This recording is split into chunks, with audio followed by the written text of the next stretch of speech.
Hello guys, how are you doing? Teacher Bruno here. How are you doing? All good? Seguinte, eu vou tentar ser o mais objetivo possível, tá? A minha metodologia ela consiste de 3 pilares fundamentais, são 3 pilares apenas. O primeiro deles é a minha especialidade, que são pílulas de gramática, são atalhos gramaticais. Então os meus alunos, todo mundo que já estudou comigo, acaba entendendo a importância da gramática. Eu sei que tem muita gente que tem preconceito com gramática, que não gosta de gramática. Eu mesmo não gostava de gramática, só que ensinando durante esses 11 anos, eu compreendi que a gramática não é nada mais do que um atalho. Assim como no teclado, nós temos vários atalhos, Ctrl C, Ctrl V, Ctrl F. São comandos que a pessoa precisa memorizar. Ctrl C, Ctrl V, Ctrl F, Ctrl P, tem vários. Na edição de vídeo também existem vários atalhos. O que acontece? Dá um trabalho memorizar esses atalhos? Dá. Só que eles facilitam muito o processo de execução do trabalho, tá? Então a gramática, ela nada mais é do que atalhos. E a gramática inglesa, comparada com a portuguesa, ela é muito mais simples, tá? Então o primeiro pilar consiste em gramática, que são os vídeos do meu curso, tá? Que eu disponibilizo alguns deles aqui no YouTube. O segundo pilar da minha metodologia é vocabulário. Então assim, a gramática do inglês, como eu mencionei anteriormente, é muito simples comparada ao português. O que demora no processo de aprendizado do inglês? Memorização de palavras. Então nós precisamos memorizar como que é mesa, como que é caixa de som, como que é televisão, parede, teto, maçaneta, sabe? Então a memorização de palavras, o vocabulário é o que toma um pouquinho mais de tempo. E esse vídeo aqui vai ser sobre vocabulário. Então só para concluir, só para fechar aqui a explicação, primeiro pilar gramática, o segundo pilar vocabulário e o terceiro pilar hábitos. Hábitos. Nós precisamos ter hábitos em inglês. Eu costumo explicar para todas as pessoas que entram em contato comigo querendo fazer aulas particulares, querendo fazer uma mentoria particular e até mesmo comprar o meu curso, tá? O meu curso é uma sociedade onde 50% é minha responsabilidade e 50% é responsabilidade do aluno. Eu costumo traçar um paralelo. Quem quer perder peso, por exemplo, não adianta você ter o melhor nutricionista, a melhor academia, os melhores profissionais para te ajudar, os melhores equipamentos, as melhores roupas se você não vai lá todo dia e executa. Então tendo o suporte, tendo um nutricionista, tendo um personal trainer, é metade do caminho para nós conseguirmos executar o trabalho. Só que nós precisamos nos esforçar, não tem para onde. Então eu costumo falar que aprender inglês é exatamente a mesma coisa. O meu papel aqui é orientar, disponibilizar as ferramentas de aprendizado, tá? As explicações gramaticais, que é o meu ponto forte, mas o aluno ele precisa executar a parte dele. Eu não consigo ouvir pelos meus alunos, eu não consigo memorizar a palavra pelos meus alunos, sabe? Eu não consigo ler pelos alunos. Então os alunos eles precisam executar a parte dele, tá? Então dito isso, quando nós éramos pequenininho, bebezinho, como que a gente aprendeu a falar? Ninguém nasceu falando. Ouvindo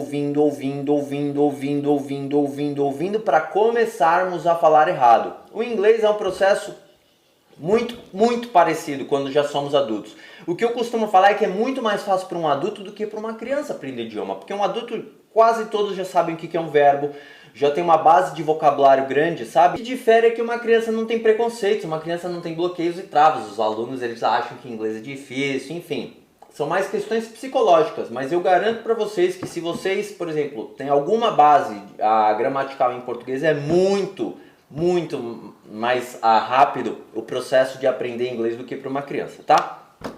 Então, dado esse contexto sobre a minha metodologia dos 3 pilares, pilar 1, gramática, pilar 2, memorização de palavra, aqui a gente começa a dividir 50% minha responsabilidade de passar essa ideia e orientar vocês, mas eu não consigo memorizar por vocês. E o terceiro pilar é 100% responsabilidade de vocês, dear students.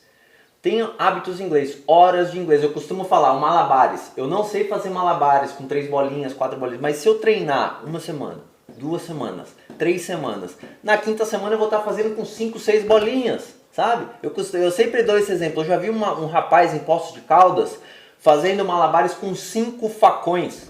Ele treinou tanto com bolinhas que ele se sentiu confiante o suficiente, ele se tornou um mestre ao ponto de fazer com facões, tá? Então pegaram a ideia. Então, nesse vídeo de hoje, o que eu separei para vocês? Nesse vídeo de hoje é uma aula exclusiva de vocabulário, tá? Nós vamos começar com a base de tudo, family. So, in this video we are gonna study family members, tá? Os membros da família. Eu dividi em 2 partes. A primeira página, the first part, é a família que nós não escolhemos, a família que quando nós nascemos, nós já temos essa família. Nosso pai, nossa mãe, nossos irmãos, tios, avó, avô, bisavô, enfim. São os familiares que nós não escolhemos. E a segunda parte são os familiares que nós escolhemos. Então, a nossa esposa, nossa sogra, que acaba... A gente não escolhe a sogra, né? Mas enfim, vocês pegam a ideia. São familiares que nós não nascemos com. Padrinho, madrinha, tá? Enfim, então vamos dividir essas duas partes. Eu vou tentar ser o mais objetivo possível. Vou tentar contemplar aqui praticamente todos os membros familiares, the family members, beleza? E no finalzinho eu vou fazer como se fosse um quiz para que você aí em casa, você pegue um pedacinho de papel. É importante que vocês tentem escrever, não só pronunciar, mas escrever, porque nós vamos mandar e-mail, responder WhatsApp, enfim, porque a fluência exige todas as habilidades: listening, speaking, writing and reading, beleza? Então, sem mais delongas, vamos começar aqui. Talvez eu coloque aqui na tela, enfim, alguma página. Vamos ver na edição como é que eu vou fazer isso, tá? Então, vamos começar pela mãe, vai. Nós nascemos da nossa mãe, então quase todo mundo deva conhecer como que é mãe em inglês. Mãe em inglês, mother, mother, ok? M-O-T-H-E-R.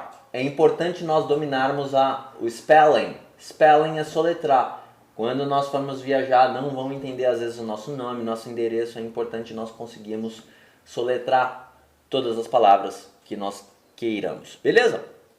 Então, first one, mãe. Mother, pai. Como que é pai em inglês? Father.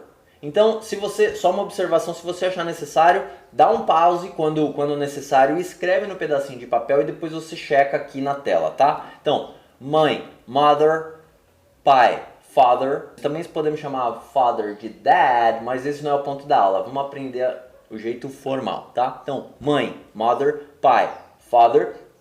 Agora, quando eu junto pai e mãe, parents. Muita gente acha que parents é como se fosse parentes. Não. Os parentes são relatives. Relatives, tá? Relatives, parentes, né? Então, tio, prima, irmão, enfim. My relatives. Agora vamos começar com meu filho ou criança. Então, dependendo do contexto, filho ou criança, child. No singular, child. Lembra da música do Guns N' Roses? Sweet child of mine. Minha doce criança. Minha doce criança, tá? Então, child, a criança no singular. Children. Children é o plural de child. Tá? Não existe childs. Não, o plural de child é children. Crianças ou filhos. Eu tenho 2 filhos. I have 2 children. I have 3 children. Beleza? Ou você pode falar também I have 2 kids. Como se fosse garotos, moleques, tá? Não necessariamente masculino, tá? Em inglês não existe muito essa questão igual ao português do masculino e feminino. Professor, professora, médico, médica, arquiteto, arquiteta. Não existe essa distinção, com poucas exceções do masculino e feminino, tá bom? Então, child, children. Agora, filha, a menina, daughter, filha, daughter. Filho, o menino, son, tá? Então fechamos aqui como se fosse um primeiro bloco do nosso primeiro núcleo, do nosso núcleo mais próximo da família, tá? Agora nós vamos ver que todas essas palavras que nós vimos, acrescentando o prefixo grand, meus avós, nós vimos que pais são parents, meus avós, grandparents. Aí seguimos a mesma linha de raciocínio. Grandmother, or my grandma, my grandmother, minha avó. Grandfather ou granddad, meu avô.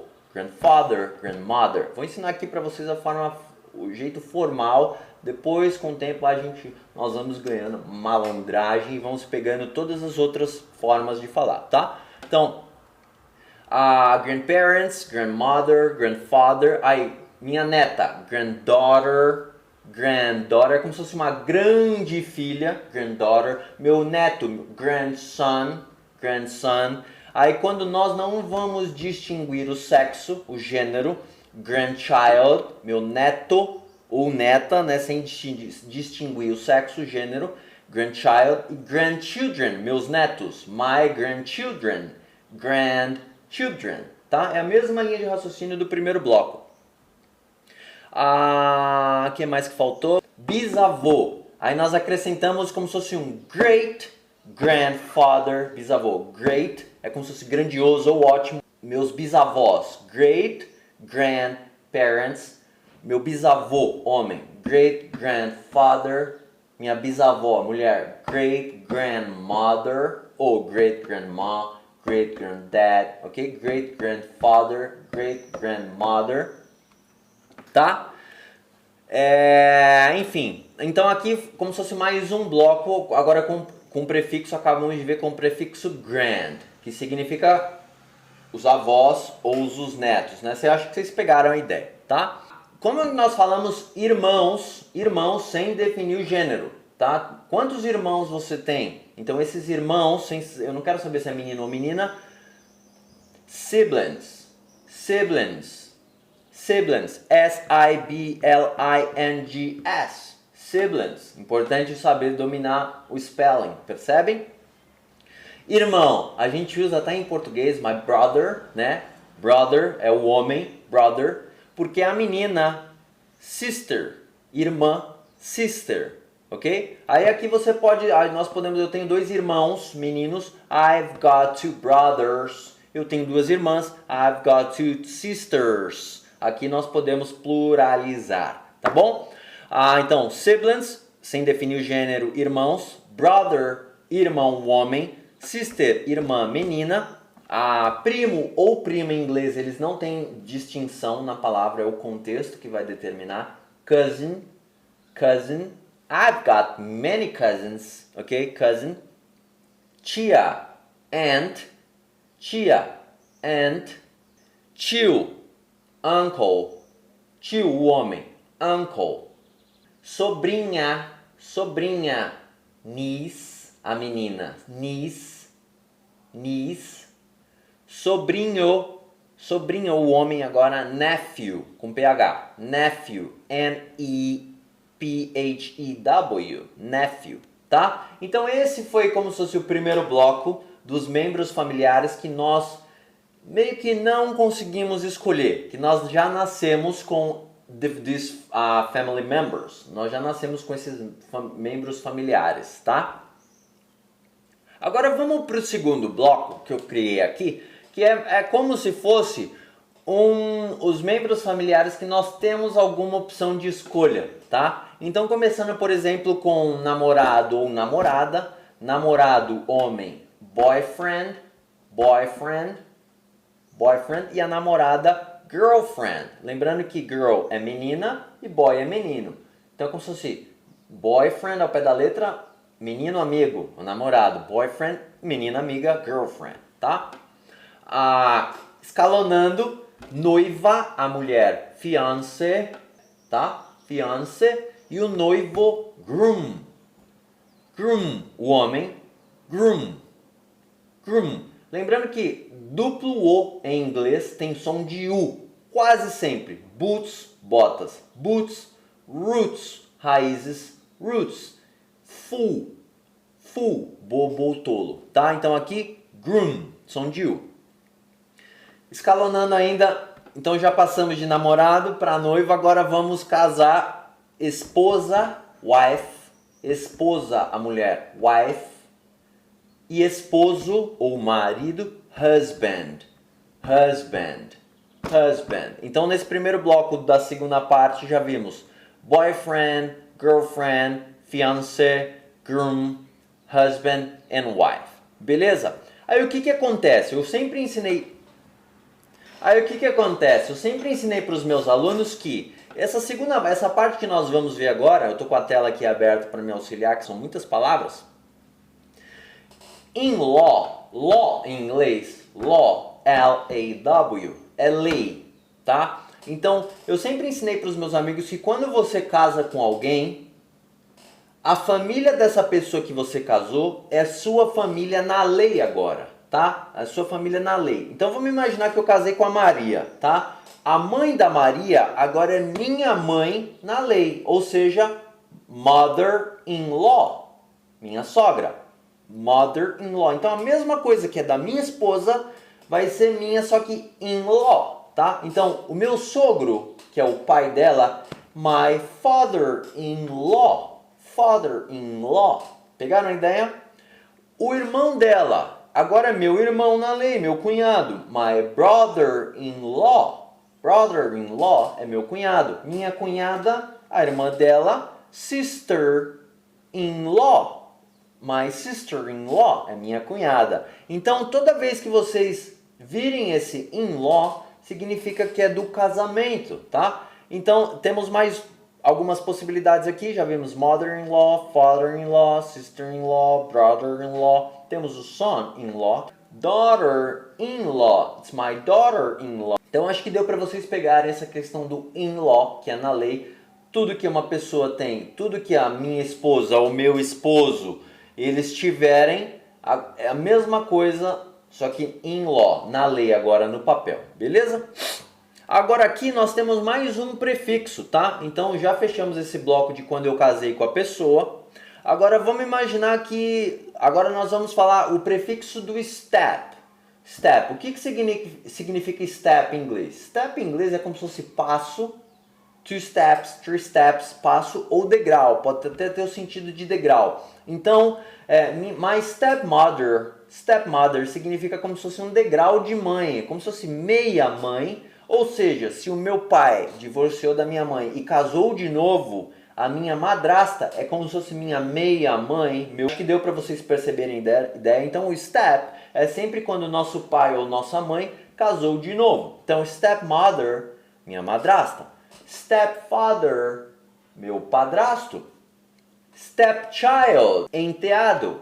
Stepchild, sem definir o gênero. Stepchild. Stepchildren, no plural. Meus enteados ou enteadas também sem definir o gênero. Então, stepchild no singular, stepchildren no plural, tá? Agora, se eu quiser determinar o gênero, por exemplo, my stepson é como se fosse meu degrau de filho. Como se fosse meu enteado, my stepson. Enteada, a menina agora stepdaughter, é como se fosse um degrau de filha, tá? Temos também o stepbrother, que é como se fosse um meio-irmão. Stepbrother, se eu tenho uma meia-irmã, stepsister. Então toda vez que nós virmos um membro familiar, um family member que tem esse step, lembrem que é como se fosse metade, tá? É como se fosse meu meio-irmão, minha meia-mãe, minha madrasta, meu padrasto. Então é tudo que de um próximo casamento, tá bom? Beleza? Do pai e da mãe, tá? E para terminar aqui, então toda a lógica, eu estou ensinando para vocês, primeiro é importante, por isso que é fundamental aquele primeiro bloco do pai, mãe, brother, sister, father, mother, é muito importante nós pegarmos esse sólido, porque existem vários prefixos, várias palavrinhas que nós conseguimos colocar antes, vocês já perceberam, né? E o último prefixo que nós temos aqui é como se fosse o God. O God, em inglês, muitos de vocês devem saber que é Deus. Então, eu costumo ensinar para os meus alunos que é na igreja. Então, por exemplo, o que seria my Godfather? Tem aquele filme lá, O Poderoso Chefão, a tradução, né? Mas a tradução literal do Godfather não é nada mais do que padrinho. Padrinho, então ele é meu pai em Deus. Meu padrinho. Minha madrinha é minha mãe em Deus. My godmother. Godfather, padrinho, godmother, madrinha. Meu afilhado, my godson. Minha afilhada menina, my goddaughter. Então por isso vocês viram como é importante pegar bem a base da primeira página que a gente viu lá, porque existem vários prefixos, existem várias combinações que nós podemos fazer, tá? Então, por exemplo, meus padrinhos, sem definir o gênero, my godparents, que nós já vimos lá em cima, parents, pais, godparents, meus padrinhos, meus pais em Deus. Então, godparents, godfather, godmother, godchild, meu afilhado ou afilhada sem definir o gênero, godchildren, afilhados também sem definir o gênero, porque quando nós vamos definir o gênero para a menina, my goddaughter, minha filha em Deus, minha afilhada, goddaughter, e godson é como se fosse meu afilhado. Beleza, pessoal? Sacaram a ideia? Então, o que eu vou fazer? Eu acho que deu para vocês sentirem um pouquinho como funciona the family members in English. Aqui não tem para onde, nós precisamos realmente memorizar, tá? Então o que eu vou fazer? Agora eu vou colocar na tela para que vocês deem um pause aí, tá? Aqui vamos fazer como se fosse um quiz, uma interação. Eu vou dar um pause na tela, pega um pedacinho de papel, preencha, tome o seu tempo, preencha, depois você despausa para conferir tudo, tá bom? Então dá o seu pause aí. Beleza? Conseguiu preencher? Então eu vou fazer o seguinte, eu vou colocar na tela agora tudo preenchido para que você consiga conferir, aí você anota o que você acertou ou não. O que você acertou, maravilha, significa que você está aprendendo, possivelmente já tenha memorizado, aprendido. O que você errou é um ponto de atenção que precisa estudar agora. É o que eu costumo sempre falar para os meus mentorados, os alunos que estudam, que fazem o meu curso. É fundamental, eu prezo muito, não pela velocidade de aprendizado, mas que não deixe gaps, que não deixe lacunas. Então, por exemplo, se a gente está vendo família aqui, mais pra frente nós vamos precisar, tá? Tem muita gente que meio que aprende mais ou menos, o cara tá lá na escola, tirou 9 é considerado uma nota ok, só que ele não tirou 10 porque ele não aprendeu aquele um ponto. Ou ele errou por falta de atenção, que acontece às vezes, mas às vezes ele não aprendeu e passa para o próximo nível, passa para o próximo livro, e aquele gap, aquele assunto lá, e lá na frente a conta vai chegar, tá? Então o que eu peço para todos os meus alunos é que não deixe gaps. Tenha certeza de que você aprendeu tudo, mesmo que demore mais um pouquinho, é melhor, mas lá na frente vai fazer toda a diferença, tá? Então, pessoal,